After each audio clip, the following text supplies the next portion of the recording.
A Christian merchant stands at the gallows, the noose already around his neck. The executioner's hand is ready to drop the lever. The merchant's crime? Murdering the Sultan of Kashgar's personal jester. But right before the execution, a man bursts through the crowd. He's a local purveyor, panting, and he screams for the hangman to stop. He tells the authorities he is the real killer and demands to take the merchant's place. They untie the merchant and swap in the purveyor. The rope is ready again. Then a Jewish doctor sprints forward, shouting that they're both wrong. He claims ultimate guilt and steps up to the noose. The hangman prepares for a third time, and again he stopped.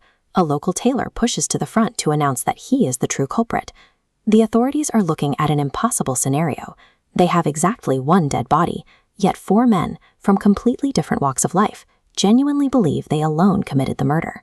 This single corpse has transformed a public execution into a high-stakes investigation. To find the real killer, the authorities are forced to work backward, peeling through the final hours of the jester's life. Let's trace the victim's body backward, moving from dawn to dusk. These 4 nodes represent the body's chain of custody. Each point corresponds to a moment a civilian mistakenly believed they inflicted the fatal blow, locking in on this final moment at dawn. To find the true killer, we have to evaluate the physical evidence of each confession in reverse order, to prove the victim was already dead before the next attack happened. We start just before sunrise. The Christian merchant stumbles toward the bathhouse after heavy drinking. In a dark alley, he violently collides with a figure. Assuming he's being attacked by a thief, the merchant punches the man to the ground. He calls for the police, drawing the neighborhood watch, and is immediately arrested for murder. But look at the physical evidence. The body offered zero resistance and lay perfectly still the moment it was struck. A living person reflexively braces or fights back. That stillness proves the victim was entirely deceased before the punch was ever thrown. So we step backward a few hours, to the middle of the night. The Muslim purveyor enters his storeroom and spots a shadowy figure standing inside his chimney. Defending his property, the purveyor violently strikes the intruder with a stick. The man drops. Panic sets in, and the purveyor drags the unmoving body out of his house and props it up in the public street. Once again, the logistics don't hold up.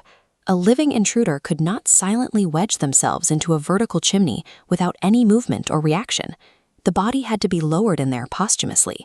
Both the merchant and the purveyor were attacking a corpse.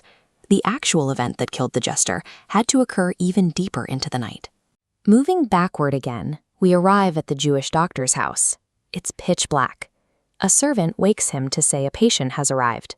The young doctor rushes down his steep staircase without waiting to light a lantern. This diagram maps the event.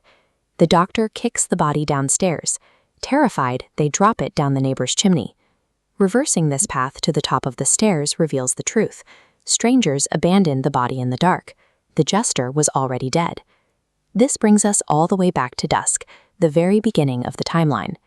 A local tailor and his wife were amused by the jester singing outside their shop and invited him inside for supper. At the table, the jester swallowed a large fishbone and suffocated instantly. Terrified of being blamed by the police, the tailor and his wife carried the body to the doctor's door, handed the servant a fee, and ran away. There was never a murder. A tragic culinary accident triggered a cascade of cover-ups, making all 4 confessions completely and technically false. We snap back to the gallows in the present. Hearing the full chain of events, the chief of police officially halts the execution. No crime was committed, so no one can be hanged. When the Sultan of Kashgar hears exactly what happened to his missing jester, he is so struck by the bizarre sequence of events that he orders his historians to record the entire account in letters of gold. The case exposes a fascinating split in human behavior. In the dark of the night, we see intense cowardice and selfishness, as each person tries to hide the body and avoid blame. But in the harsh light of morning, we see radical, altruistic honesty, with 4 innocent men willing to die to save a stranger. The night began with 4 people hiding a body to save themselves, but it ended with those same 4 men offering their lives to save each other. It's a testament to how quickly the instinct for self-preservation can be overtaken by the weight of a guilty conscience.